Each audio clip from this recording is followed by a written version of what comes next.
पक्षविरोधी कारवायांमुळे मनसेतून हकालपट्टी करण्यात आलेले माजी राज्य सरचिटणीस वैभव खेडेकर यांचा तब्बल 1.5 महिन्यांनी अखेर भाजपमध्ये प्रवेश झालाय। प्रदेशाध्यक्ष रवींद्र चव्हाण यांच्या उपस्थितीत खेडकर यांचा भाजपमध्ये प्रवेश झाला। वैभव खेडेकर हे मूळचे कोकणातल्या खेड तालुक्यातील आहेत। त्यांनी मोठा गाजावाजा करत भाजपमध्ये प्रवेश करण्याचा 3 वेळा प्रयत्न केला होता, पण प्रत्येक वेळी त्यांचा भाजपमधला पक्षप्रवेश टळला होता। अखेर आज केवळ 5 कार्यकर्त्यांसह वैभव खेडेकर यांना भाजपमध्ये प्रवेश देण्यात आला। त्यांच्या पक्षप्रवेशाबाबत गुप्तता राखण्यामागचं कारण मात्र अजूनही समजू शकलेलं नाही।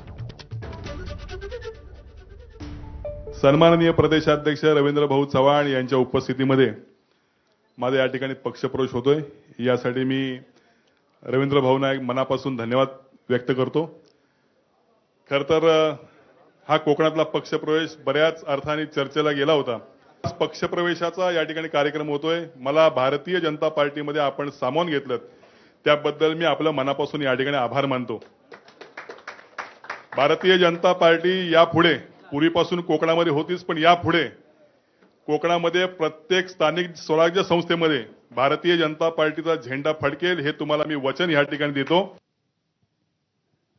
आणि या बातमीनंतर